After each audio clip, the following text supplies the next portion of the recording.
Abrimos aquí la tercera sesión del quinto encuentro de Economía Senior. Hoy vamos a titularlo El envejecimiento, un reto para las políticas sociales. Y tenemos la inmensa suerte de contar con una personalidad fundamental en el mundo local. Abel Caballero, doctor en Economía, es el alcalde de Vigo, bien conocido en España, pero es el presidente de la Federación Española de Municipios y Provincias. Así que fíjense, vamos a hablar del mundo local del mismo modo que al comenzar, el 11 de mayo, estuvimos hablando con el Gobierno de España a través del ministro José Luis Escrivá. Y en esta misma sesión, después del diálogo con Abel Caballero, vamos a tener la oportunidad de dialogar con tres consejeras que forman parte de los gobiernos de Asturias, de Madrid y también de Murcia, por tanto, también la Administración Autonómica. Agradecemos a CaixaBank, a Enisa, que es la empresa nacional de innovación, a Atencia y a Senior Economy Forum por la coorganización de este encuentro. Bueno, ya saben que con el ministro Escrivá pues quedó claro que el modelo que tenemos de las pensiones está sometido a una gran presión demográfica. Lo que pasa que se puede mantener, concluíamos, con algunos retoques. Y lo que sí está claro es que tanto el modelo de pensiones como el modelo de salud requieren modificaciones. Durante la segunda sesión tuvimos la oportunidad de escuchar la voz de los mayores a través de Carlos San Juan y también la voz de especialistas en geriatría y en gerontología. Conclusiones claras también. La sociedad está cambiando de manera acelerada. Es una sociedad que se aproxima más a los ámbitos urbanos y que va dejando ámbitos para la despoblación. Por lo tanto, ahí hay un problema que saben que es en España, pero se está agravando. Y desde luego una sociedad donde el edadismo en el empleo, unido al desempleo juvenil, hace estragos en nuestros modelos productivos. Vamos directamente a ese diálogo con Abel Caballero, al que agradecemos enormemente que haya hecho un hueco en su agenda. Señor alcalde y señor presidente de la FEM, bienvenido, ¿cómo está? ¿Cómo va? Encantado de estar aquí con vosotros, es un placer. Mire, el fondo de la cuestión es preguntarle, casi lo tenemos en un título, la respuesta municipal ante el reto demográfico, porque tenemos los territorios, que son urbanos y también rurales, los queremos inteligentes, los queremos útiles, los queremos humanizados, usted de eso ha hecho mucho en Vigo, y yo quisiera preguntarle ese diagnóstico de la situación en una doble perspectiva, porque usted precisamente es alcalde de Vigo, ciudad que tiene unos 300.000 habitantes, más de 100 kilómetros cuadrados, es decir, un poquito más que Barcelona, pero tiene un ámbito rural también al lado del ámbito urbano. Desde las dos perspectivas, ¿cómo lo ve Abel Caballero? Bueno, el fenómeno del envejecimiento y el fenómeno del abandono del mundo rural viene desde tiempo atrás. Es bastante general, yo creo que es una tendencia que significa que la calidad de vida, las posibilidades de empleo, etcétera, en los ámbitos más urbanos atraen población del resto. Aquí en España algunas ciudades son especialmente atractoras de población y generan un abandono del mundo rural que es un fenómeno de despoblamiento importante. Soluciones, bueno, tiene que ser una solución de múltiple enfoque, porque visto desde el ámbito municipal, claro, vimos cómo hace no mucho tiempo algunos gobiernos, Montoro era el ministro de Hacienda y Rajoy presidía el gobierno, atacaban a los pequeños municipios y a alcaldes de pequeños municipios llamándole dilapidadores de recursos, etcétera, etcétera, en lugar de decir exactamente lo contrario. Por tanto, el problema requiere de movilización de recursos para hacer que determinados ámbitos del país sean atractivos y puedan tener un determinado desenvolvimiento. Por ejemplo, las nuevas infraestructuras de las telecomunicaciones, las redes de comunicación, todo esto tiene que jugar un papel importante para que pueda haber ámbito económico en el mundo rural. Después, en las ciudades, en muchas de ellas tenemos un fenómeno de envejecimiento.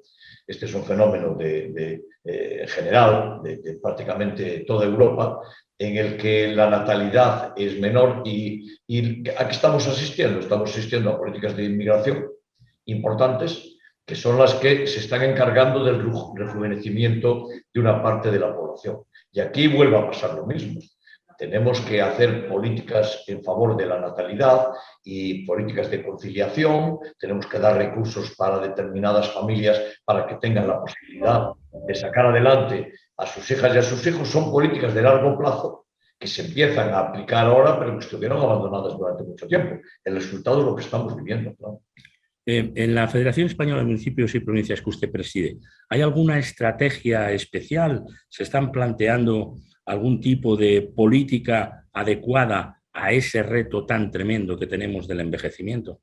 Bueno, es dar las facilidades para fomentar la natalidad, es dar las facilidades de la conciliación. Esto es claro, esto cuesta dinero, claro.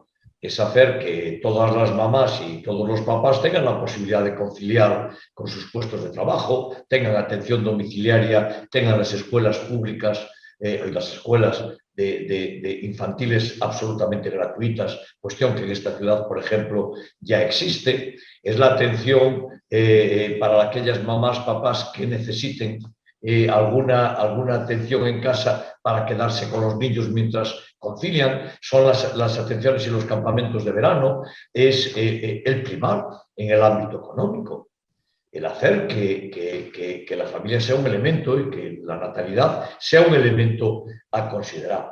Y esto lo vamos a tener que hacer sí o sí, porque además se está produciendo un fenómeno muy importante, ¿no? Y es que el concepto de edad está cambiando de forma muy notable. No es lo mismo tener 65 años ahora y ser médico o profesor de universidad que hace mucho tiempo. Y los propios individuos en determinadas profesiones quieren que la profesión dure más tiempo. Esto significa que tenemos que expansionar el mundo del empleo para que la gente joven tenga la porosidad de poderse incorporar y no sean obstaculizados por la gente más mayor. Y después hay una zona muy importante de acción, el mundo rural, el mundo del despoblamiento, donde en este momento y a través de los PRTR, del Plan de Recuperación, Transformación, Resiliencia, se asignan ingentes recursos para poder hacer transformación de municipios pequeños y medianos. Esa tiene que ser la vía.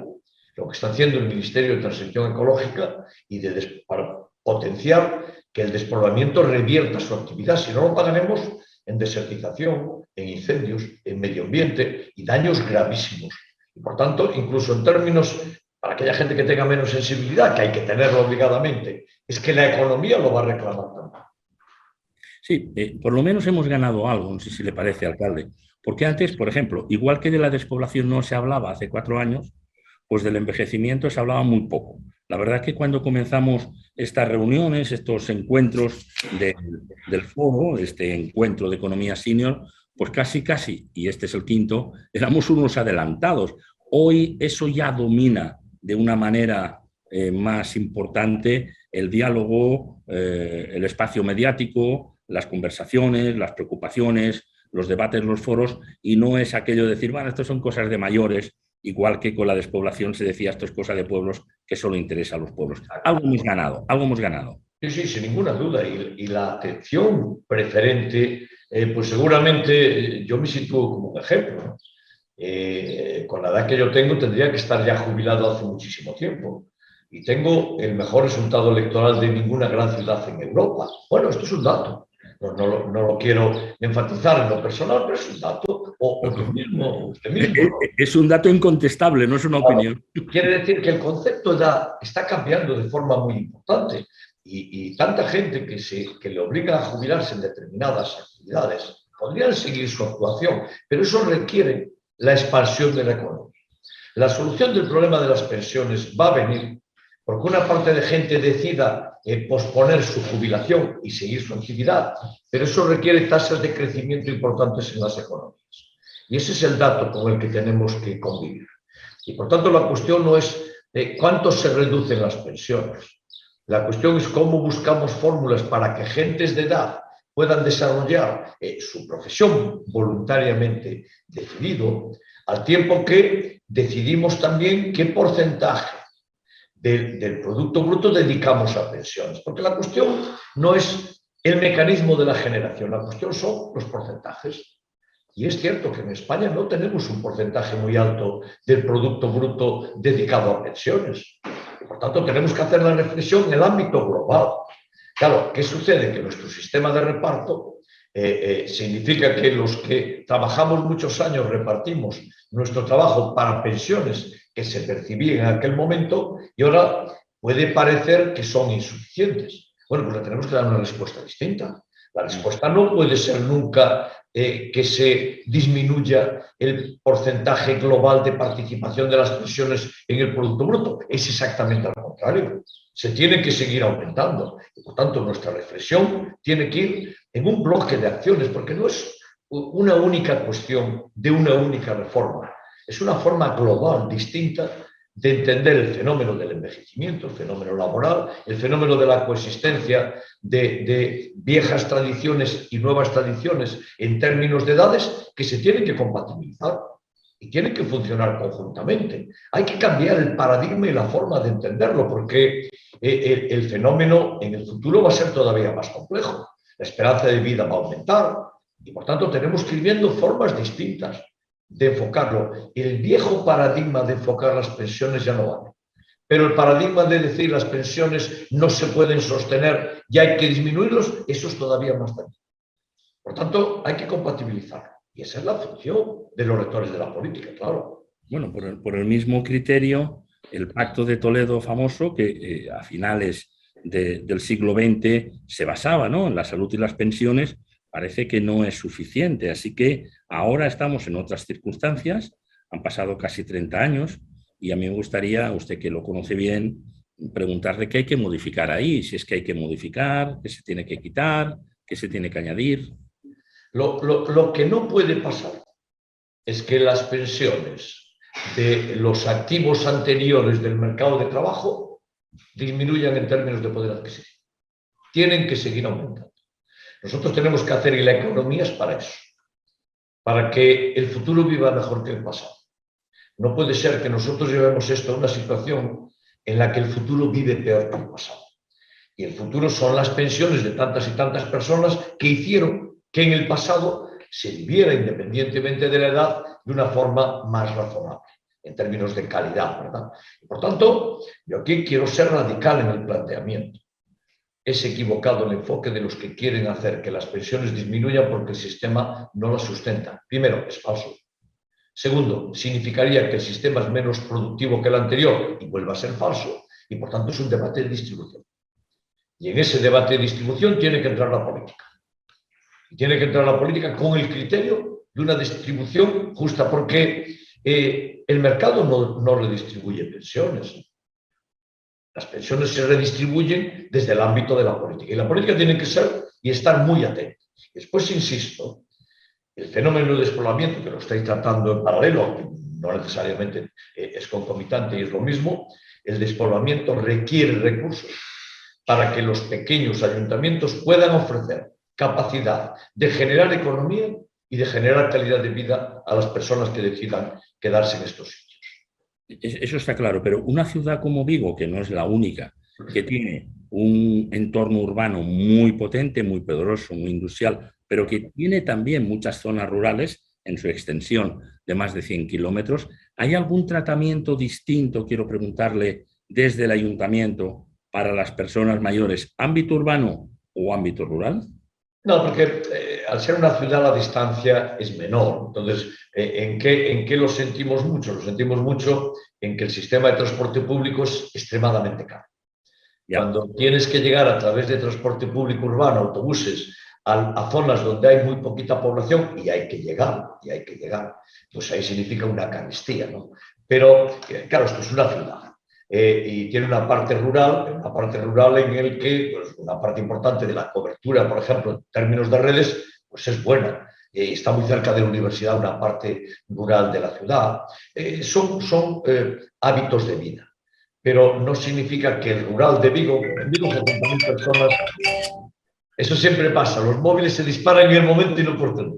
Decía que el nivel de calidad de vida en el ámbito rural es ciertamente muy importante en la ciudad, pero claro, tienen a su lado el coger el autobús e irse inmediatamente pues, a una factoría que está en el centro de la ciudad que emplea 6.500 personas y produce 700.000 automóviles. No, la cuestión es cuando hablas de un pequeño ayuntamiento, pongamos 400 habitantes, que está a 70 kilómetros del núcleo urbano más cercano. Ahí aparece el problema. Ahí aparece el problema porque las nuevas generaciones que vienen y hacen formaciones profesionales, vienen a la universidad, hacen sus carreras, les cuesta volver a aquel ámbito más rural y más distante, porque la calidad de vida que ofrecen las ciudades de atracción, Vigo es una, Madrid, Barcelona, que somos centros de atracción de población, pues es muy difícil de conseguir desde el ámbito rural. Pero a los que se quedan allí le tenemos que ofrecer la capacidad de tener una calidad de vida y algo muy importante, que se está empezando a tratar estos días, seguramente semanas en términos de trabajo más concentrado, para que puedan pasar también unos ciertos días en ámbitos más urbanos. Y se va a producir, Manuel, mucho la coexistencia de vida y trabajo en el ámbito rural en municipios pequeños y un determinado tiempo de ocio en grandes ciudades en las que hay una oferta de ocio y una oferta cultural que no puede haber en todos los pequeños municipios. Esto seguramente va a ser una parte de la solución de los pequeños municipios. De hecho, lo que estamos viviendo ahora es también una transformación del modelo y lo que estamos también necesitados es que haya innovación social, innovación también tecnológica, ¿no?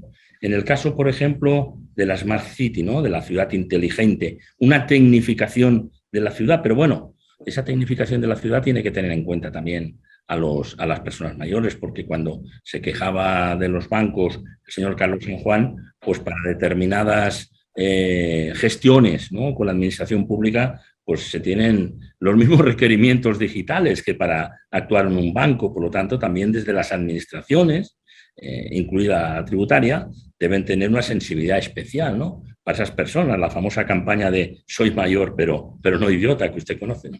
Correcto, sí. Yo creo que ahí las corporaciones locales somos especialmente cuidadosos, estamos especialmente atentos, porque nuestro trato con las personas más mayores es continuo, es permanente.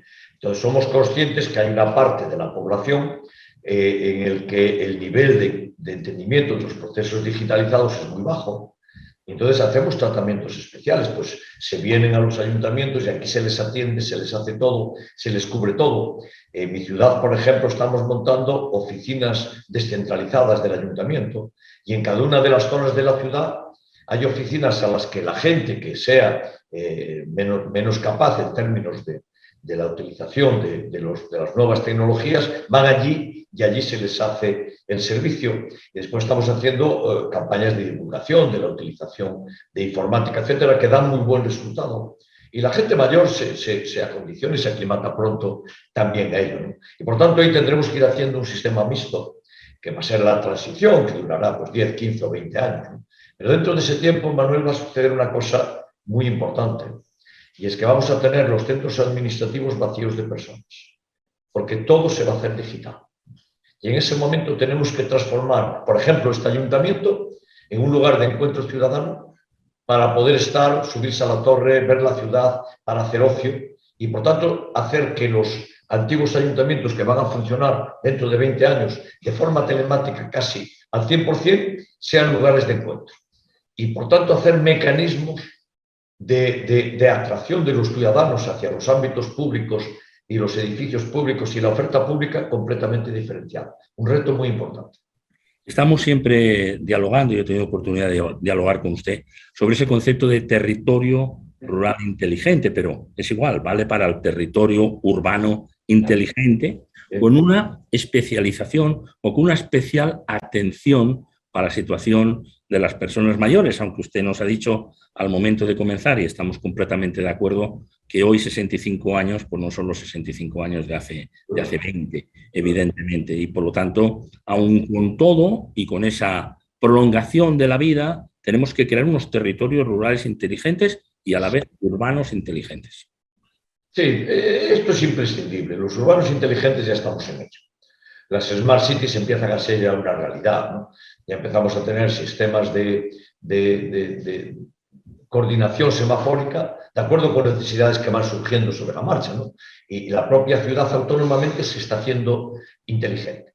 La cuestión y la dificultad aparece en el ámbito más rural, en las zonas semidesertificadas, en los pequeños municipios donde esto es más complejo porque no hay recursos para implementar. Tenemos zonas enteras de este país donde las coberturas, por ejemplo, en 5G no existen.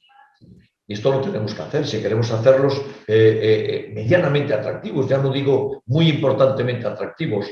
Y esto es una parte de lo que en estos fondos Next Generation EU, en los planes de recuperación, transformación y resiliencia, hay que dedicarle recursos, hay que hacer que sean atractivas estas zonas, hay que hacer un enfoque distinto. Y yo veo con satisfacción que el Gobierno de España lo está haciendo. Desde la FEN lo apoyamos.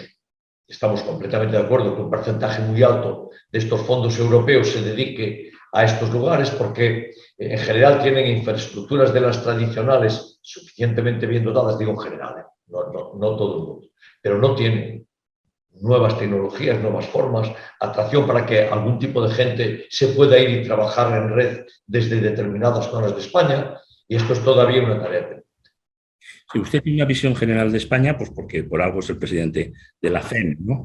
Pero hay zonas especialmente castigadas, ¿no? Como si fuera el corazón del envejecimiento. Fíjese, usted está en Galicia, en Pontevedra en este caso, es la provincia, pero Lugo, Ourense y Zamora son lugares donde hay mayor número de personas con 75 años, de ahí para arriba, que personas de 25 de ahí para abajo. Eso ya no es ni siquiera una pirámide de edad, ¿no? Porque ya no tiene una base que nos sustente. Sí, hay zonas enteras en España, efectivamente, como muy bien señalas, en las que esto está sucediendo. Y si no se le proporciona un atractivo a la gente joven, no van a volver nunca más. Esto que te decía, se van, hacen sus FPs o sus universidades. Y claro, tengo en la cabeza un caso que conocí, ¿no? Una chica joven que hizo Telecom Vigo y le pedía a su familia que volviera al municipio, porque allí tienen una granja láctea, muy tecnificada también, y le decían que volviera. Claro, esta mujer que tenía la posibilidad de quedarse a trabajar aquí en Vigo, en la ciudad, haciendo telecomunicaciones, en el sentido más propio de la expresión, pues no volvió a su municipio. ¿Por qué? Pues porque el atractivo del territorio era escaso en relación a lo que le puede proporcionar, pues pongo por caso Vigo, Madrid, Barcelona o Sevilla, ¿no? Sí, sí. Y esto tiene que ser enfocado. Y ahí decía yo, un poquito de pasada, seguramente en la forma mixta, oye, pásate 3 o 4 días en la central láctea, en la granja que tengas, y después te pasas 3 o 4 días en la ciudad en la que tú elijas, y seguramente van a tener una doble residencia para hacer su tiempo de trabajo y para hacer su tiempo de ocio. Y esto con las tecnologías y los niveles que ya estamos viviendo es perfectamente posible. Pero claro, hay que darle la oportunidad de que pueda desarrollar su puesto de trabajo en el lugar en el que decida o en el que haya nacido y quiera regresar para hacerlo. Y esto en este momento no existe. Bueno, y también hablemos de innovación social, si le parece, aparte de innovación tecnológica, ¿no? Porque yo no sé si todo esto nos obliga a que los sistemas de gobernanza también evolucionen, ¿no? Porque si no vamos a tener un riesgo evidente de fractura social entre jóvenes y mayores, que queremos que ese riesgo desaparezca, ¿no? Déjeme decirle que el otro día el ministro Escrivá nos estaba explicando que él no cree, no acepta que los mayores estén usurpando, utilizó esta expresión, puestos de trabajo a los jóvenes y que sean un tapón. Él lo que cree es que hay que incrementar nuestra productividad y que todas las manos son necesarias. ¿Va a afectar esto también a los sistemas de gobernanza? A ver, el sistema de gobernanza no tiene que ver con la edad en el sentido propio, tiene que ver con la edad en la capacidad de que diferentes generaciones y diversas generaciones se incorporen a la gobernanza. Esto está abierto, permanece así, pero es cierto lo que dice Escrivá, ¿no? Y es imprescindible enfatizarlo mucho y hacerlo visible. Tiene que coexistir el proceso de mantenimiento en el puesto de trabajo a gente que va cumpliendo años, vamos a llamarle así, porque sigue siendo gente joven en términos de su capacidad, y la incorporación de nueva gente. ¿Esto qué se llama? Se llama, pues, cuestiones tales para el futuro, también lo decía hace un rato, ¿no? Se está empezando a estudiar la semana de 4 días. bueno, pues a lo mejor tenemos que ir a mecanismos de ese sistema en el que, incrementando la productividad, se pueda ampliar el número de trabajadores, dar entrada cada vez a gente con más tecnificación y, por tanto, mantener una pirámide de población estable en términos de la capacidad y del empleo. Bueno, pues esto es el reto que tenemos por delante.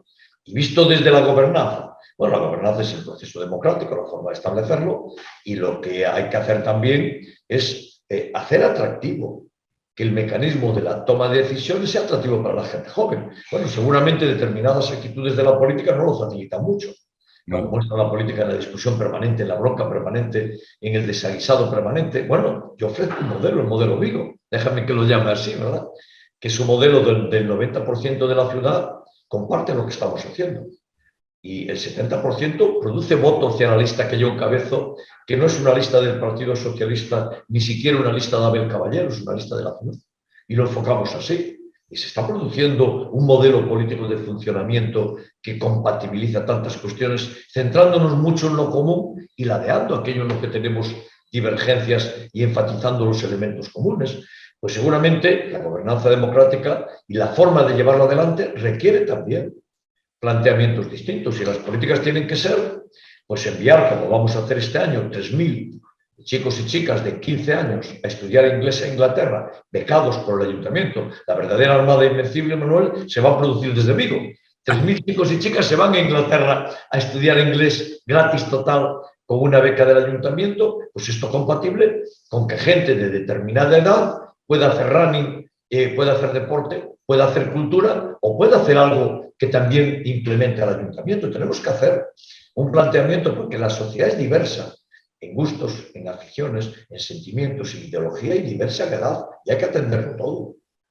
Qué capacidad para crear titulares. Me ha gustado mucho esto que ha dicho. Gente que va cumpliendo años, que es como un eufemismo. Porque claro, pero, Manuel, gente que va cumpliendo años. Pero es así. No, Es así. Yo tengo 75 años. Yo tengo 75 años. Hace 35 años, a los 75 años era muy mayor. Bueno, pues yo voy a ganar las siguientes elecciones y las otras. ¿Vale? Las siguientes y las otras. O sea, las del año que viene y las otras. Usted va a ser candidato en el año 27. Estaré en el año 27 y estaré hasta el año 31, y en el año 31 Dios dirá.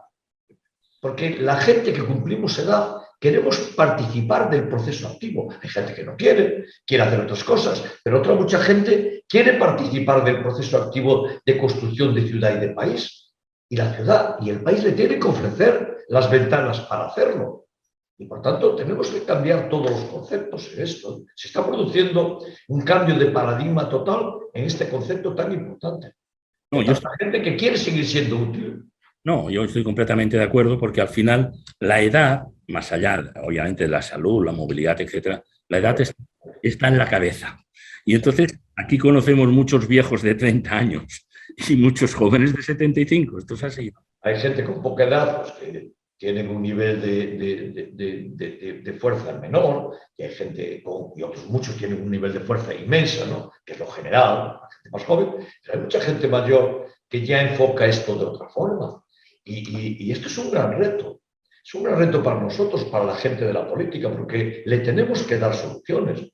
Tú no puedes mandar a la jubilación a un médico, y pongo por caso, de 65 años, que tiene una inmensa capacidad profesional y que se encuentran frustrados cuando les obligan a dejar su puesto de trabajo. La teoría es, hay que abrir sitio para los jóvenes. No, hay que mantener a los que sean capaces y abrir sitio igualmente para los jóvenes. Hay que expansionar el proyecto. Y el resto es no entender lo que está pasando en el mundo.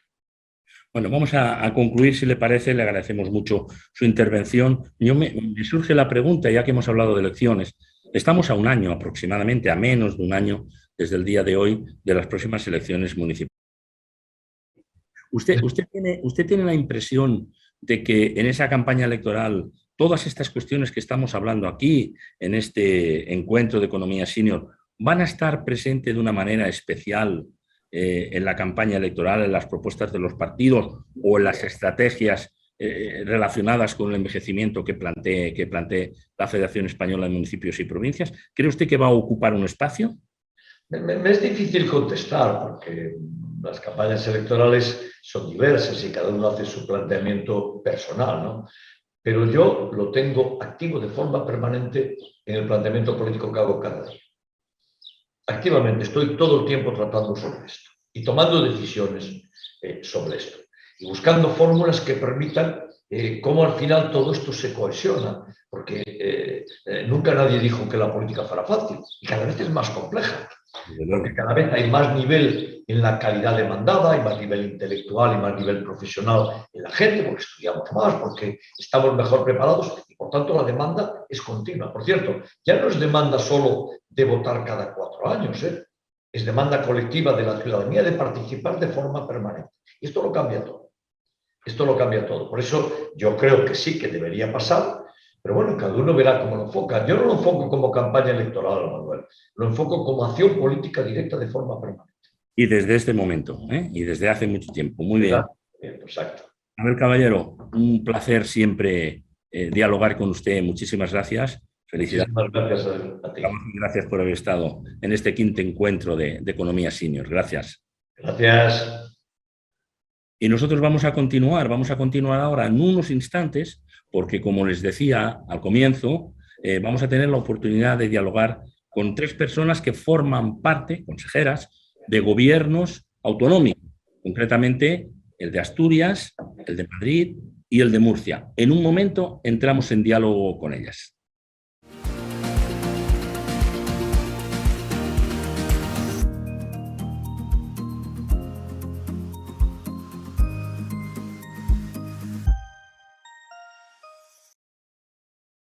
Acabamos de escuchar al presidente de la Federación Española de Municipios y Provincias y alcalde de Vigo, Abel Caballero, y por tanto hemos hablado de cómo se ve todo esto del envejecimiento desde el ámbito municipal.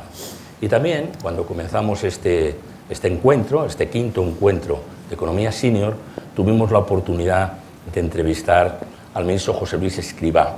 Qué interesante entrevista y cuánta repercusión realmente tuvo en otros medios, más allá de los digitales, ¿no? Tanto en prensa como radio y televisión, porque estamos en el fondo hablando de la viabilidad de las pensiones, del pilar fundamental, uno de los pilares fundamentales de la política de bienestar social. Y ahora, después de hablar del ámbito del Gobierno de España, con el ministro, y también del ámbito municipal, con el presidente de la FEM, queremos hablar concretamente hoy, ahora, en este segmento, del ámbito autonómico, que es enormemente importante, en muchos casos con muchas competencias transferidas, y queremos, y tenemos la inmensa suerte de tener aquí a consejeras de 3 comunidades distintas con las cuales vamos a dialogar. Está con nosotros Concha Dancausa. ¿Cómo está? Usted es consejera en Madrid de Familia, Juventud y Política Social, y también está con nosotros Melania Álvarez, que es consejera de Derechos Sociales y Bienestar del Gobierno de Asturias, y Isabel Franco, que es consejera de Política Social en Murcia. Hola. Como los grandes debates, vamos a hacerlo como los grandes debates. Una primera posición de cada una de ustedes, al final 1 minuto también para el último minuto, el minuto de oro, y entre tanto otros asuntos que iré yo planteando aquí que pueden intervenir tranquilamente, y si hay debate, pues fantástico, estaremos encantados. Así que si les parece, vamos a ver en el orden que sea cómo intervenimos. Empieza Concha Dancausa. Muy bien. Posicionamiento sobre políticas sociales, en este caso Comunidad de Madrid. Bueno, yo me voy a referir fundamentalmente a un tema que yo creo que es muy importante, que es el envejecimiento. Es decir, estamos en un momento en el que la tasa de nacimientos ha descendido, crece también la esperanza de vida y por tanto tenemos cada vez más mayores, y sin duda uno de nuestros primeros, las primeras personas que tenemos que atender es a ese número tan importante de mayores que cada vez viven más, pero también es cierto que sufren también una serie de dependencias y que por tanto hay que atenderlos. Entonces, nosotros lo que estamos haciendo en la Comunidad de Madrid es trabajar en 2 aspectos. En uno, que es promover que las familias tengan más hijos, porque es beneficioso para toda la sociedad el que cada vez las familias tengan los hijos que deseen de tener, y por eso hemos aprobado un plan con 80 medidas y con una prestación económica para las madres que quieran tener un hijo menor de 3 años de 500 euros al mes durante 2 años, desde el 5º mes de embarazo. Y por otra parte, estamos trabajando en lo que es el nuevo modelo de atención a la persona a los mayores dependientes. Los mayores dependientes sabemos que quieren vivir en casa y, por tanto, tenemos que arbitrar todos aquellos modelos que les provisionen de los servicios que necesiten para que eso sea una realidad y para que la residencia sea el último recurso. Por lo tanto, por último, las residencias también tienen que cambiar, también tienen que estar centradas en la persona, es decir, no se tiene que adaptar el mayor a la residencia se tiene que adaptar al mayor. Es otra línea de trabajo en la que estamos trabajando precisamente con todas las comunidades autónomas y también con el Gobierno. Muchas gracias. Melanie Álvarez, gracias por venir desde Asturias. Pues desde Asturias que llegamos y en Asturias, pues bueno, ¿qué os voy a decir? ¿No? La región más envejecida, de las más envejecidas, y por supuesto que la atención a las personas mayores, el envejecimiento ocupa gran parte de la tarea, en este caso de la Consejería de Derechos Sociales y Bienestar, y se sitúa como prioridad para el Gobierno. ¿Qué estamos haciendo? ¿O qué visión tenemos sobre el envejecimiento desde el Gobierno de Asturias? Pues por una parte lo entendemos, ¿no?, como un desafío para lo público. Al fin y al cabo, y coincido, ¿no?, atendemos y vamos a tener que atender cada vez a más personas, a personas muy diferentes, con perfiles diferentes y también con expectativas diferentes a las que podíamos conocer hace pues tan solo 5 años. Todo ello también nos abre una ventana en la oportunidad. Yo creo que es importante y tenemos que, bueno, desde los poderes públicos sopesarlo, el valorar el impacto, ¿no?, y el impacto del retorno de la inversión que hacemos, que es mucha, en el ámbito de las políticas de atención a las personas mayores, precisamente ese retorno de la inversión en el ámbito público. Por lo tanto, yo creo que se nos abre, ¿no?, esa parte de desafío, esa parte de oportunidad, y cómo encarrilar todo eso en los meses que tenemos por delante. Pues básicamente nosotros transformando, ¿no?, estamos en plena transformación del sistema asturiano de servicios sociales, y una pata muy importante de esa transformación tiene que ver con la transformación del modelo de cuidados de larga duración. Precisamente eso, atendiendo a esas nuevas expectativas, donde el envejecer en casa es prioritario para la mayoría de los asturianos y las asturianas, con ese programa Impulsad, ¿no?, que pusimos en marcha y que tiene que ver con fortalecer todos los recursos y servicios que nos permitan envejecer con una calidad de vida digna en nuestras casas, y por otra parte, pues lógicamente incorporando, ¿no?, todo lo que tiene que ver con las nuevas tecnologías y apoyándonos también en ese modelo, en ese nuevo modelo que también, ¿no?, coincidimos en ese trabajo conjunto entre comunidades autónomas y Gobierno de España. Yo creo que en los 2 últimos años dejaron al descubierto algunas de las necesidades que tiene el propio sistema, y en ello estamos trabajando. Y en nuestro caso, pues atendiendo también a la peculiaridad de pues, una comunidad autónoma que envejece y que lo hace pues, en dimensiones, ¿no?, como la rural y la urbana, que también nos dan pues, bueno, perspectiva. Y yo ahí sí que veo siempre, lo vemos o solemos tender a ver el envejecimiento más como problema, y yo creo que pues, lógicamente tiene o implica unas dificultades, pero sobre todo, y ahora mismo a lo público nos implica una gran oportunidad. Sí, está bien, porque abre también ahí la dimensión rural, que a lo mejor hasta lo complica más. Ahora tendremos oportunidad de debatirlo, no afecta tanto así a una comunidad como es el caso de Madrid, mucho más concentrada, aunque hay pueblos en despoblación en la Sierra de Madrid, como también, no, y sobre todo que tenemos, perdón porque no quiero sí, no, adelante, comentario. No, pero es verdad que la Comunidad de Madrid es una comunidad que tiene 179 municipios, pero de ellos 155 son menores de 30.000 habitantes. Y cerca de 50 tienen menos de 10.000. Es decir, que tenemos grandes urbes como pueden ser Leganés, pues Alcorcón, Getafe, que son más grandes que muchas provincias españolas porque tienen más de 200.000 habitantes, sí, está claro. Pero sin embargo al lado suyo tenemos esos municipios pequeños y por tanto también tenemos un gran reto. También una realidad a tener en cuenta, lo que pasa es que comparado con Castilla y León, algunas de esas poblaciones son como Nueva York, efectivamente. Eso es otra cosa. Isabel Franco viene desde Murcia. Muchas gracias por el viaje como políticas sociales. Primera intervención. Bueno, gracias en primer lugar por invitarnos a participar de este debate que creo que nos va a aportar a todos y nos va a enseñar también. En Murcia la tasa de natalidad es positiva, por tanto el envejecimiento de la población, aunque presumimos que está cercano, como ocurre en otras comunidades autónomas, todavía no se ha dado. No existe ese desequilibrio entre los nacimientos y los decesos. Pero sí es cierto que somos conscientes de que las políticas sociales son importantísimas, enfocadas sobre todo a las personas dependientes y a las personas mayores, y que creemos que se tiene que trabajar de una manera muy intensa en ello. De hecho, la Consejería, el área de Política Social dentro del Gobierno regional, es el tercer área más importante que mayor esfuerzo presupuestario concentra en el Gobierno de la región de Murcia para toda la comunidad autónoma, y trabajamos básicamente en potenciar una transformación de todo lo que tiene que ver con los servicios sociales. Hemos aprobado hace un año una nueva ley de servicios sociales donde vamos a realizar ese cambio que creo que todos coincidimos en realizar, y es abandonar la visión institucional de la atención a las personas vulnerables y trasladar el foco a la persona, al individuo en sí, acompañándole a lo largo de la vida y, por supuesto, estando siempre al lado de quienes más nos necesitan con aquellos medios que nos piden.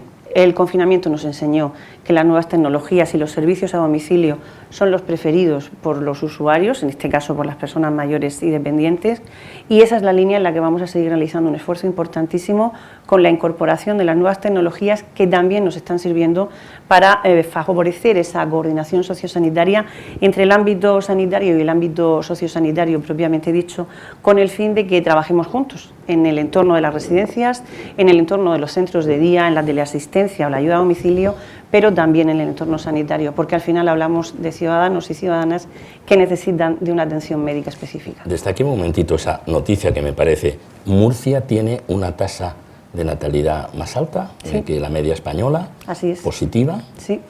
Pues mire, le tengo que decir que el año pasado, en un debate similar a este, en este mismo encuentro de economía senior, la consejera del País Vasco dijo una relación de todas las ventajas que se da para fomentar la natalidad y dijo, no nos funciona. ¿Qué hacen ustedes para que les vaya tan bien? Bueno, contamos con un movimiento muy importante de la población que viene de otros países y que se incorpora a las actividades. La inmigración ayuda claramente a eso. Sin lugar a dudas. Totalmente. Sí. Muy bien, entramos en debate si les parece. Hablemos de todo. Aquí siempre hay la palabra mantra. Todo el mundo dice, esto solo se resuelve con dinero. Otro dice, esto solo se resuelve con tecnología, etcétera, etcétera. Parece que una sola palabra tiene que resolver un problema tan complejo como el que todas ustedes están realmente afrontando.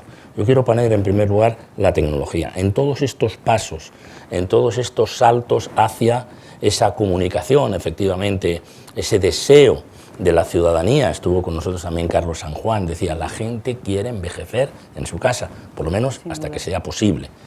Hagan una reflexión, por favor, sobre el papel que juega ahí la tecnología. ¿Cómo lo están afrontando? Quien quiera puede comenzar y el resto completa. Corremos el riesgo de pensar que las nuevas tecnologías van a poder desempeñar todas las funciones, y yo creo que no es así, porque entre otras cuestiones estamos pensando o dando por sentado que los usuarios van a saber desenvolverse bien con las nuevas tecnologías, y no todo el mundo sabe darle órdenes a Alexa, y no todo el mundo sabe o tiene la mano adecuada para tocar una pantalla táctil y dar la orden que quiere dar. Y al final tenemos que trabajar afinando muchísimo todo lo que hacemos con el fin de que nos sirvan verdaderamente para aquello que queremos.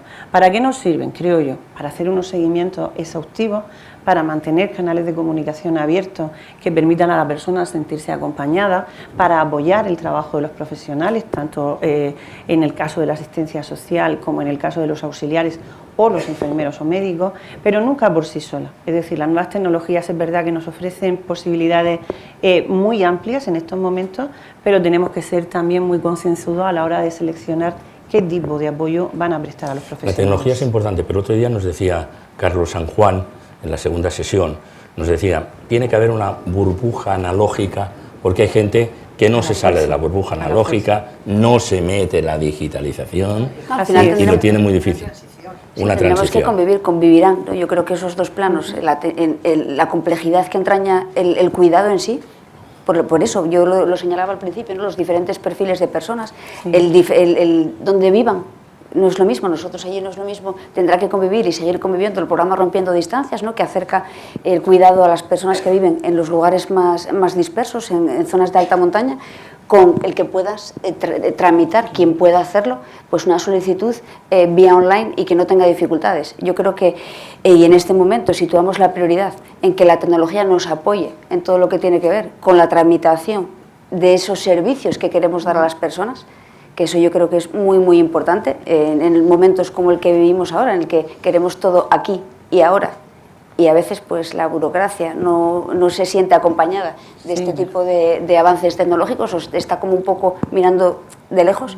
Y yo creo que eso sería prioritario, pero entendiendo la complejidad del cuidado en sí, esa atención personalizada, ¿no? Esa mano, a veces yo decía, y los pasaría en la pandemia, ¿no?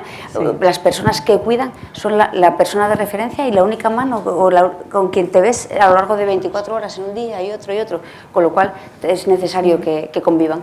Pero Carlos San Juan ha puesto en evidencia o de manifiesto algo que es muy importante, y es que eso que estaba comentando yo antes, y es que nos habíamos dejado todo llevar por la inercia de creer que las personas mayores se iban a incorporar bien a todo lo que era el uso de las nuevas tecnologías, y para las personas mayores a veces sencillamente esa llamada telefónica donde le dicen toque 1 o toque 2 si quiere hablar o quiere hacer una consulta, para ellos a veces eso es trabajoso porque le da un tiempo, porque no oyen bien, porque no terminan de entender cómo está planteada. Imagínate todo lo que se desarrolla, y eso es lo más sencillo. Situamos a veces las dificultades solo en las personas mayores, pero yo creo que cualquiera de nosotros o de nosotras pudo y sobre todo en estos meses más duros de confinamiento, las dificultades de relacionarte con cualquier administración. Yo creo que eso es una cuestión que a todas luces se vio como... Sí, quedó claro en la conversación con él que no estaba hablando solo de entidades bancarias, está hablando de la administración en general también, y de la dificultad en relación, ¿no? De la discapacidad nos puede ayudar mucho, porque fíjate, con algo tan sencillo como la lectura fácil y traduciendo todo eso al resto de los ámbitos, apoyándonos precisamente en las entidades, podemos avanzar más rápido, creo yo. Y en el ámbito, en nuestro caso, que también, bueno, en el ámbito de gestión de la consejería están las políticas de vivienda, el haber incorporado la teleasistencia avanzada ya en viviendas, o sea, que están domotizadas, que tú sabes si pasó muchas horas una persona que no se movió de una habitación a otra, o sea, que puedes tener Salta una alarma ahí, y esa es seguridad, claro, ¿no? Sienten vamos, el balance, ¿no? Y la valoración que hacen las personas que lo utilizan, pues claro, están encantadas por eso, el evitar esa sensación de soledad y sobre todo el ganar en seguridad, el poder vivir en casa seguro, la verdad que supone también una antes y un después. Yo no sé cómo manejan ustedes el cruce, que imagino que tiene que haber un cruce, entre el plano sanitario y el plano sociosanitario. Son dos cosas distintas. Sabemos además que el plano sanitario, los presupuestos pesa mucho, ¿de acuerdo? Pero el sociosanitario también tiene que pesar, hay que financiarlo, hay que ver, cuando hablaba Melania antes al principio en su intervención inicial, he retenido el concepto que hablaba del retorno de la inversión, hablemos también de esa cuestión, pero si les parece nos centramos primero en esta cuestión. Por un lado tenemos la línea de asistencia sanitaria y por otra parte la línea de asistencia sociosanitaria, que no en todos los lugares a veces se habla la una con la otra o están suficientemente coordinadas. Pero se tiene que entender, Manuel, se tienen que entender. Eso fue lo primero que nos enseñó la pandemia. Y era que si no encontrábamos esos dos planos a que hacía referencia, la atención y la prevención se iban a ver perjudicadas en detrimento siempre de las personas a las que atendíamos. Por eso era fundamental, y ahí las nuevas tecnologías sí nos ayudaron, porque lo que hicimos, por ejemplo, en Murcia, fue crear una plataforma donde se encontraban todos los sistemas de información del ámbito sanitario y del sociosanitario, se ponía toda la información en torno al DNI de la persona y convertíamos ya tecnológicamente desde esa plataforma informática al individuo en el centro de todo. Yo creo que eso es fundamental. Ahora en Murcia trabajamos en 2 comisiones de coordinación sociosanitaria, la política, porque las decisiones políticas y la voluntad política son importantes para todo esto, pero también la técnica, donde se encuentran los profesionales de la residencia y ayudan también a los profesionales sanitarios a entender que la residencia no es un hospital, que la residencia es un domicilio. Y hay que encontrar esas dos perspectivas, esas dos dimensiones, para que el que está en el centro, que es el usuario, también reciba la atención necesaria. Todo pasa por la financiación, de verdad que sí, ¿eh? No es un tópico, hace falta dinero para todo eso. Sí, por supuesto que sí, Melania. En nuestro caso, quizá, porque la voluntad política previa, ¿no?, de la legislatura anterior sí que nos había facilitado el contar con un plan de coordinación sociosanitaria, y hoy sí que tengo que decir que nos ayudó mucho tener ya pues toda esa arquitectura institucional funcionando a la hora de gestionar la pandemia. Yo la valoración, ¿no?, que hacemos es positiva del funcionamiento de la coordinación sociosanitaria, que en estos últimos meses a donde nos llevó fue a fortalecer aún más los mecanismos de coordinación que existían, y el hecho de que bueno, pues Asturias se divide, ¿no?, en 8 áreas sanitarias que coinciden además con las 8 áreas también de trabajo en el ámbito de la política social, donde existe en cada una pues esa unidad de coordinación, y nos ayudó. Yo creo que eso sí que fue un valor añadido a la hora de gestionar la crisis sanitaria, sobre todo en el entorno, y pongo el ejemplo, ¿no?, de los centros residenciales de personas mayores o personas con discapacidad. Nos fue quizá pues porque ya se venía trabajando en ello relativamente fácil, bueno, con dificultades, y lo que nos permite ahora es bueno, pues poner ese horizonte de ese plan de coordinación sociosanitaria a 2030, bueno, pues con unas bases ya probadas, ¿no?, y sobre todo en un clima de tensión y de estrés como el que vivimos durante los dos con la últimos urgencia, años. que no se podía dejar, pero podemos entender que la pandemia ayudó a acelerar ese proceso, aunque estuviera planteado. Totalmente. Yo creo que eso fue con dificultades, porque lógicamente nos tuvimos que enfrentar cada día a dificultades, pero el engrasar, ¿no?, todo el engranaje está perfectamente engrasado, y de ahí que también, bueno, y hablando de sostenibilidad, que también hay que hablar de sostenibilidad, ¿no?, y yo creo que eso es un debate, ¿no?, que está también por llegar. Cuando hablamos en el caso, ¿no?, de la atención en centros residenciales, hablamos de centros residenciales. Nosotros entendemos que son centros residenciales donde viven las personas, no son hospitales. No confundamos, no dupliquemos esfuerzos en los diferentes entornos. Concha. A ver, en Madrid todo por su tamaño, todo se complica mucho más, porque claro, hay que tener en cuenta que la población dependiente en Madrid, en la Comunidad de Madrid, es igual a toda la población de Badajoz. O sea, eso tiene una dificultad mayor para gestionarlo. Yo quiero insistir en algo que has dicho, que es las residencias son para cuidar y la sanidad es para curar. Entonces, lo que tiene que haber es un espacio común para aquellos que estando en residencias hay que curarles, pero eso no significa que las residencias no sigan siendo lo que son, cuidado de las personas. Luego, por tanto, aquí se habló mucho de las residencias medicalizadas y yo considero que no lo deben de estar. Lo que sí tiene que haber es un sistema de que esas personas que están en una residencia estén suficientemente cuidadas y sepan o las curen si es necesario. Ahora continúa, pero todos están de acuerdo, Sí. Todos están de acuerdo en que no tiene que haber residencias medicalizadas, Sí. Les veo asentir. Sin ¿Está de duda, acuerdo? sí. ¿Melania también? Sí, luego habrá que ver qué tipo de perfiles, por los apoyos que requieran, pues van a tener que requerir una atención médica diferente, pero la atención médica tiene que estar en los servicios de salud. Pero eso basa en los domicilios particulares de Claro. las personas y basa en las residencias. No todo el mundo Claro, requiere de la misma exactamente igual. atención. Adelante. Entonces, lo que sí tiene que haber, Madrid tengo que decir que de las 450, un poco más, residencias que tiene, 377 tiene el médico en su residencia. Claro. Pero eso no quiere decir que lo tenga que tener todos. Lo que sí tiene que haber es un sistema que preste esa atención. Nosotros hemos optado, y eso también ha sido un fruto de la pandemia, hemos reforzado en lo que son las unidades de atención a residencias, que son equipos conformados por un médico, por un auxiliar de enfermería y por una enfermera, y un geriatra de enlace, que es el que hace que de alguna forma pues atiendan a todas las residencias. Pero evidentemente tenemos que seguir avanzando en esa coordinación, porque es compleja y además, sobre todo, por lo que decía antes, cada vez las residencias van a acoger a mayores que van a necesitar una mayor atención médica. Hay muchas fórmulas, fortalecer lo que estamos haciendo, otra es generar también un modelo que ya existe en Madrid también, de personas que son a la vez residentes, pero con una serie de connotaciones que necesitan ya un tipo de... Yo no lo llamaría ni hospital ni residencia, es algo híbrido, ¿vale?, que no estaría mal porque prestaría esa atención y lo haría, yo creo que bien. Y todo eso es lo que estamos trabajando. Nosotros lo que estamos es trabajando con el Ministerio de Sanidad, con la Consejería de Sanidad, y lo que estamos es creando una coordinación sanitaria, avanzando en estos temas y sobre todo pensando en el futuro, porque aquí hay que empezar ya a planificar, ¿no? Y lo que nos viene es, en los próximos años, todos sabemos que en el 2030 se dice que la población española envejecida va a crecer mucho y por tanto tenemos que prever y va a vivir más años. Eso quiere decir que va a llegar probablemente en peores condiciones. Entonces, ese sistema híbrido es el que también hay que pensar bien para poderlo planificar con tiempo. Al hilo de ese sistema y también, ¿no?, viendo las necesidades de futuro, allí tenemos un ejemplo, una residencia de las públicas, la más grande que tenemos En Asturias es alrededor de 400 plazas, pues imagínate el nuevo modelo, implantar el nuevo modelo ahí. Y ahí sí que cuenta, ¿no? Y fue fruto de la coordinación sociosanitaria con una unidad de convalecencia en la que pueden permanecer las personas mayores, que independientemente de que estén en sus domicilios, pero que requieran una atención fuera del hospital, y tenemos esa unidad de convalecencia en ese centro residencial, con lo cual son muchas las fórmulas que se pueden explorar y que sobre todo vienen pues a dar respuesta a esas nuevas necesidades que ya no son ciencia ficción, que son necesidades de ahora.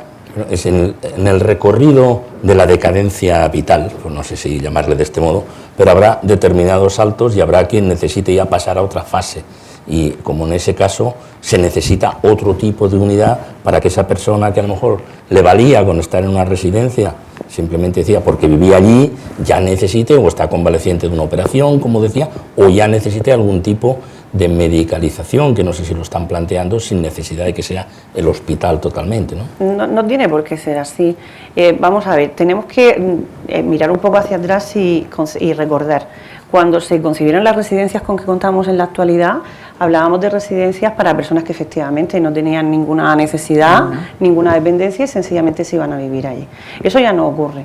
Efectivamente, como todos prefieren quedarse en casa, siempre que es posible les acercamos los servicios de ayuda a domicilio o teleasistencia. En la región de Murcia, más de 8.000 personas tienen servicios de teleasistencia directamente.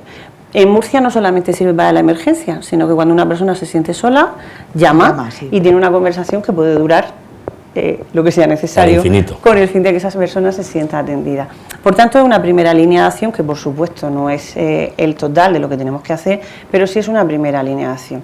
La gente, mientras puede, se queda en casa. Solo va a las residencias cuando ya tiene un nivel de dependencia muy elevado y necesita de una atención que en casa no se le puede ofrecer porque ya es una atención especializada que ninguna familia suele poderse permitir las 24 horas del día.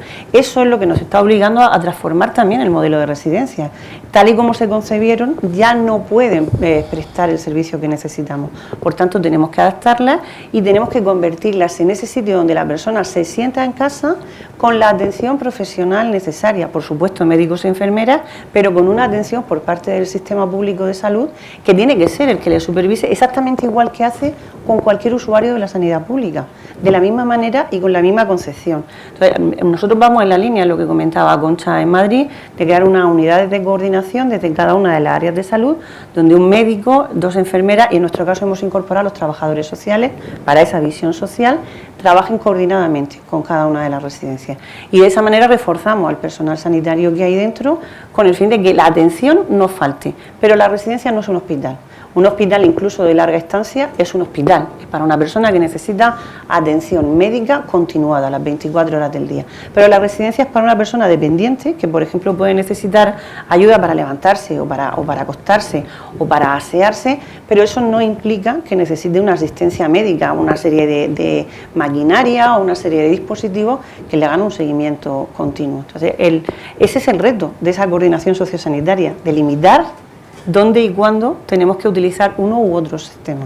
Melania. Yo ahí os animo a que toméis como referencia, bueno, nosotros ya veis que somos una dimensión muy pequeña, pero la experiencia que tenemos en Asturias, en el caso concreto de la coordinación sociosanitaria, yo creo que merece la pena echarle un vistazo, porque bueno, con una dimensión, ya os digo, más pequeña sí que puede ser referencia, ¿no?, a la hora de tomar decisiones que en las que estamos de acuerdo, porque no hay otro camino. Yo creo que en esto sí que no hay otro camino que esa coordinación y sobre todo en aras de garantizar también la sostenibilidad del sistema. Los modelos, a ver, yo creo que todas las comunidades autónomas pensamos lo mismo. O sea, todos sabemos que nos tenemos que coordinar, que eso hay que mejorarlo, que hay que pensar en el futuro, en los nuevos perfiles de personas mayores que van a tener unas enfermedades que van a durar más tiempo, con más dependencia. En eso estamos de acuerdo. Lo que pasa es que cada uno partimos de un modelo, de una situación diferente. Y hacer todo esto cuesta muchísimo dinero. Este mismo modelo centrado en la persona, y carísimo. Lo hablábamos antes, significa que hay que reformar las residencias para que haya unidades de convivencia de 15 personas, cuando tienes a lo mejor una residencia de 300. Entonces, estás condicionado por el tamaño de esa residencia actual y a lo mejor te cuesta. Nosotros estamos haciendo en este momento un proyecto en Navalcarnero, una residencia que tenemos de 300 personas, en las cuales vamos a hacer 4 unidades de convivencia de distintos tamaños, 25, 9, 14 y 15. Nos cuesta 20 millones de euros. Entonces, ¿Hay que ir a un camino distinto? Sí, pero hay que ir reposadamente con la financiación suficiente y sobre todo que eso no implique que pongamos unas residencias maravillosas, pero tenemos una lista de espera de personas que no pueden entrar y no reciben ningún servicio. La prioridad de Madrid, desde luego, es trabajar en ese modelo nuevo, pero fundamentalmente también en tratar de que no haya personas que no estén atendidas, que es nuestro principal objetivo. Yo no sé si todas estas políticas lo consideran un gasto o una inversión, porque aquí es donde hay un debate enormemente importante y sobre todo vamos al retorno que nos está planteando. Estamos generando un nuevo segmento económico de creación de empleo, de desarrollo empresarial, etcétera, en torno a estos problemas que antes pues no los veíamos con los mismos ojos y sobre todo con la misma magnitud, ¿no?, que ahora nos estamos enfrentando. Esa respuesta la podemos contestar cualquiera de nosotros. ¿Dónde nos sentimos o nos podemos sentir más cómodos residiendo? ¿En una comunidad donde sabemos que hay una red de asistencia para que el día que llegue el momento en que necesitemos de atención esté todo preparado, o en una comunidad que está apostando por otro tipo de líneas y que no tiene nada preparado para el momento de nuestra jubilación, abocándonos a trasladarnos, por ejemplo, de domicilio? Yo creo que todos queremos desarrollar nuestro proyecto vital en un sitio donde sepamos que a lo largo de toda nuestra vida vamos a encontrar los servicios que vamos a necesitar según vayan cambiando nuestras circunstancias. Yo creo que eso es fundamental. Esa es la inversión. La inversión es que una persona se quede en un territorio porque sepa que puede llegar hasta el final de sus días en ese territorio, al margen de que luego cambien sus circunstancias y eso también se ve alterado. Esa ya de entrada es una manera de fijar población, ¿no?, que necesitamos todos. Así que para nosotros eso es una ventaja. Por supuesto es una inversión, sin lugar a dudas. Y desde luego a la hora de crear empleo, si el progreso del envejecimiento es el que estamos encontrando y seguimos si logramos mantener arriba del todo en el orden de prioridades la atención a personas dependientes, pues tenemos muchísimo campo para las entidades y para las empresas privadas, para todo. Yo no, aparte de que creo en el retorno de esa inversión, yo sí que considero que es una inversión y el sector no es que esté por venir, el sector ya existe. Lo que pasa que yo sí que creo que quizá, porque bueno, todo lo que rodea, ¿no?, el concepto del cuidado, por lo que fuera, o porque siempre lo vimos como en el ámbito privado, por cuestiones diferentes, bueno, se considera como un sector, pero no de la misma manera que otros. Yo pongo el ejemplo en Asturias, en el nivel del empleo, es un sector que está pues ya casi igualado con la construcción. ¿Quién duda que la construcción es un sector? Pues en el ámbito de los cuidados tenemos un sector que es que ya lo tenemos ahí. ¿Qué nos falta? O yo que creo que dónde está, ¿no?, la capacidad de lo público en este caso. En este caso deberíamos, ¿no?, ser capaces de evaluar esa capacidad de retorno. Porque a veces sí, creemos que la hay, pero el estudiar, o sea, con las cifras, el ir a la cifra clara, al detalle fino, de cómo repercute esa inversión, yo creo que es el gran reto que tenemos por delante en cuanto a esa ventana de oportunidad que se abre. ¿Por qué? Porque ahí también tenemos la obligación, no solo de saber que hay un sector y con el que te tienes que relacionar, porque eso forman parte del propio sistema de cuidados, eso está claro, sino porque también tenemos que ser capaces en diferentes planos, en el ámbito regulatorio, en el ámbito de la calidad, en muchos ámbitos, tenemos que tomar decisiones que vengan a apuntalar, ¿no?, y hacer, a mejorar, ¿no?, o a generar las condiciones necesarias para que ese sector pues tenga un desarrollo de futuro con todas las garantías de calidad para las personas usuarias, que al final son quienes nos importan, ¿no? Por lo tanto, yo creo que es un reto muy importante en el que al que quizá tengamos que dedicarle un poco más de tiempo. Medir. Adelante. Bueno, yo creo que nadie duda que es un sector que crea muchísimo empleo, tiene muchísima mano de obra, o sea que en ese sentido no hay ninguna duda. ¿Por qué consideramos que es una inversión todo lo que dedicamos a los niños y no es una inversión todo lo que dedicamos a los mayores? Por supuesto es una inversión, lo que pasa es que depende de quién lo pague. Es decir, yo creo que lo que tiene que haber es una mayor colaboración público-privada. No hay que olvidarse que la ley de dependencia estableció un copago que luego prácticamente no es aplicable, y eso es algo en lo que también tendremos que avanzar. Es decir, si queremos vivir más tiempo, vivir mejor y vivir más atendidos, pues lógicamente la administración pública o los impuestos, y queremos tener bajos impuestos, eso es incompatible con que tengamos la mejor calidad. Luego, por tanto, tendría que haber compartir mejor el esfuerzo presupuestario que esto supone, tanto por las personas que lo reciben como por las administraciones que lo dan. Y bueno, eso yo creo que es en lo que estamos avanzando fundamentalmente, y ese aspecto no hay que olvidarlo, porque si lo hiciéramos nos engañaríamos a todos. O sea, no podemos prometer a todos los ciudadanos que le vamos a dar una atención maravillosa, gratis, a partir de los 65 años durante 20 años, que a lo mejor van a vivir. Eso es imposible. Tendrán que aportar, ellos también tendrán que aportar, de hecho algunos lo hacen, en proporción lógicamente a los ingresos que tengan, pero ya empiezan a funcionar algunas fórmulas, por ejemplo, como es la hipoteca inversa, etcétera, que hacen que los ciudadanos también aporten un poco más. Es decir, que bueno, eso yo creo que lo vamos a seguir trabajando y llegaremos a un punto de encuentro en este caso, ¿no? Pero lo que hay que hacerlo con urgencia, porque digamos el agravamiento de la pirámide de edad es algo que va a una velocidad espectacular. No podemos esperar 10 años para un gran debate, ¿no? Bueno, pero es que hay que tener en cuenta que la ley de dependencia establecía que las comunidades autónomas, o sea, que el gobierno de las comunidades autónomas financiarían este sector al 50%. Y en este momento el gobierno no lo está financiando al 50%. Yo no sé en el caso del resto de las comunidades autónomas. En Madrid la comunidad aporta 1.200 millones, que supone el 80%, y el resto lo aporta el gobierno. Es decir, si el gobierno nos diera en realidad ese 50%, nosotros habríamos acabado con las listas de espera. ¿Y nosotros? Quiere decir que es decir, hemos puesto en marcha una ley que no tiene una financiación que era la que contemplaba la ley. Y eso es algo en lo que hay que trabajar, claro. No obstante, en los 2 últimos años, y coincidiendo, ¿no? En Asturias también estamos en ese 80 y algo, 15 de financiación, en el porcentaje, ¿no? que aporta cada administración. Pero sí bien es cierto que bueno, de épocas de dificultades económicas, de recortes, sí que en los 2 últimos años se recuperó ese nivel acordado, que va avanzando en esa senda, y ese es el camino a seguir.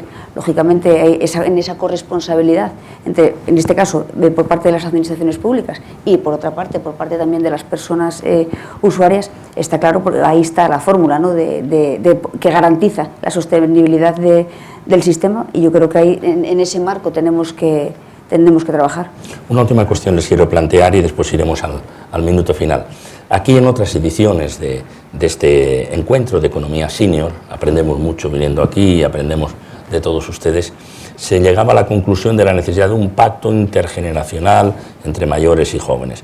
A mí me gustaría saber si eso es verdad, si realmente es posible, si hay algo en su comunidad, o estamos aquí de momento elaborando un altar, una palabra de esas palabras mágicas que da muy bien por una salida, pero luego en la práctica a ver qué concreción tiene esto, si la hay, cada uno en su lugar, porque hacer todo este cambio que estamos hablando exigirá muchísimo diálogo y exigirá un pacto, no solamente entre administraciones, también entre generaciones. ¿No es así, Concha?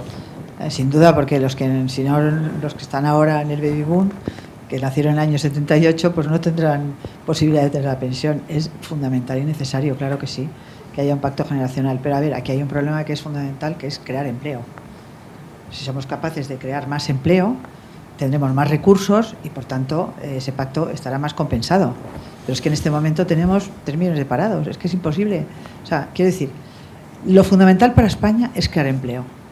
Y para eso que eso suceda tiene que haber crecimiento económico. Y además tener las cuentas ajustadas. Yo tuve la responsabilidad de estar en Hacienda en un momento muy difícil en el Ayuntamiento de Madrid, con una deuda importante, con un déficit también importante, y bueno, fuimos capaces de poner las cuentas al día, y eso lo que hace es generar crecimiento económico. Entonces, la mejor política social es crear empleo, ¿no? Es un puesto de trabajo. Porque no solamente pagan impuestos, sino que además contribuyen a la seguridad social aquel día de mañana, porque tenemos un sistema que es de reparto, es decir, que lo que tú pones ahora lo vas a cobrar el día de mañana, pero para todos, con lo cual quiere decirse que el pacto intergeneracional, por ejemplo, lo que se refiere a las pensiones, en realidad ya está funcionando por el sistema nuestro. Es importante, pero yo más allá también de la parte económica, que efectivamente es una parte muy importante. Yo a veces me pregunto, y fruto también de la experiencia de estos 2 años, ¿no? ¿Qué papel jugamos cada uno de nosotros en la atención a las personas que tenemos más cerca? Porque al final, bueno, pues cambia, ¿no? El modelo de vida cambia, el cómo afrontamos esa responsabilidad que tenemos con quienes tenemos más cerca, pues que está muy clara la que tenemos a lo mejor con los hijos, pero no tanto con los padres. Entonces, bueno, yo creo que eso abre una puerta interesante a una reflexión muy importante de realmente a dónde queremos ir como sociedad. Yo creo que se trata de poner en valor sobre todo a las personas mayores, que durante mucho tiempo, fruto de esa inercia, de ese ritmo tan fuerte que todos llevamos, se ha empezado como a instalar, o se empezó a instalar en la sociedad la idea de que las personas mayores pasaban a ser poco menos que residuos de la población. No es el caso, no es la realidad. Las personas mayores tienen mucho que aportar todavía en equilibrios emocionales, en relaciones familiares, en cuanto incluso a la hora de demandar servicios que nos permitan crear empleo, y creo que nos corresponde a las administraciones, y esa sí es nuestra responsabilidad, ponerles en valor de cara a la sociedad. Que los jóvenes también vean que el hecho de que las personas mayores reciban la atención que merecen repercute luego positivamente en lo que ellos necesitan, por ejemplo, en la creación de empleo, que estoy totalmente de acuerdo con Concha, que es lo más importante y lo primero que se nos exige a las autoridades públicas, y es que seamos capaces de hacer crecer la sociedad y de mejorar también en dignidad. Para una persona joven acceder a un puesto de trabajo y desarrollar su proyecto vital con ese trabajo es fundamental y contribuye directamente a su dignidad, y para una persona mayor sentir que puede ser partícipe de esa acción también contribuye a su dignidad y le da su lugar en la sociedad en general. Muy bien, vamos a ir concluyendo si no tienen ninguna cuestión más, y vamos a ese minuto final que yo les planteaba, en el orden que crean conveniente. No están aquí para pedir el voto, antes han fijado posición y ahora pues pueden fijar prioridades, advertencias de líneas de trabajo o lo que crean conveniente. ¿Le parece, Isabel? Muy bien. En la región de Murcia hemos hecho recientemente un estudio donde hemos descubierto que más del 53% de las personas mayores que viven solas se sienten tristes muy a menudo. La tristeza es la emoción más presente en esas personas, y por extensión ese mismo estudio que se ha realizado con la Universidad de Murcia, con el Instituto de Envejecimiento Activo, hemos visto también que las personas dependientes pueden verse en la misma situación. Humanizar las políticas sociales que prestamos desde las administraciones, en este caso desde los gobiernos regionales, es para nosotros una prioridad.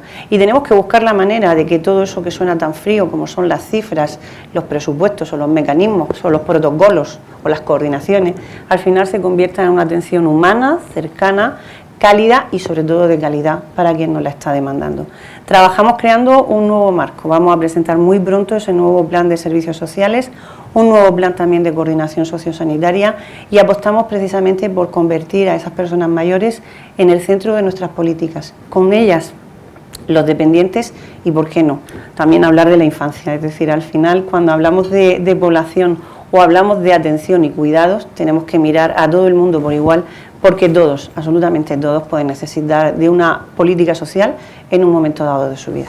Pues muchas gracias, Isabel Franco de Murcia, Melanie Álvarez de Asturias. Bien, yo en este minuto así, y siendo muy breve, pues pondría el foco en el valor, en este caso, que nos enseñó estos 2 últimos años de gestión de una pandemia, el valor de lo público, y cómo desde lo público tenemos la responsabilidad, la doble responsabilidad de liderar este proceso de transformación, que cumpla, ¿no?, y que responda a las nuevas expectativas de los ciudadanos, en este caso, y por otra parte, esa otra parte de responsabilidad de garantizar la sostenibilidad de un sistema que tiene que seguir atendiendo a personas hoy, dentro de 10 años y dentro de 20. Muy bien, muchas gracias. Concha Dancausa. Bueno, pues yo voy a lo práctico, porque las palabras están muy bien, pero nosotros en este año 2022, la Comunidad de Madrid pues va a crear 500 plazas para personas mayores, ha incrementado el acuerdo marco en 20 euros plaza día para las personas que trabajan en esas residencias. Vamos a crear 700 plazas de centro de día, 36 millones en la teleasistencia avanzada, 30 millones en la modificación de las residencias y más de 30.000 horas, porque tiene un incremento del contrato a domicilio del 22%. Es decir, eso más el plan de natalidad pues nos hace pensar que toda esa inversión bien gestionada va a mejorar sin duda la vida de las personas mayores y de las personas dependientes. Pues muy bien, muchísimas gracias a las 3 consejeras. Muchas gracias también a Abel Caballero, que en representación de los municipios españoles, como presidente de la FEM, de la Federación Española de Municipios y Provincias, ha intervenido también aquí, a las personas que nos acompañan en la sala, a los que nos siguen, que cada vez son más vía streaming, y desde luego también a los coorganizadores de este encuentro de economía senior, por tanto, CaixaBank, Atencia, ENISA, Empresa Nacional de Innovación, y Senior Economic Forum. Les tengo que decir que esto continúa después del verano, y concretamente el 14 de septiembre y el 5 de octubre volveremos a completar sesiones con lo cual culminaremos entonces sí este quinto encuentro de economía senior. Muchas gracias a todos y hasta después del verano. Muy bien.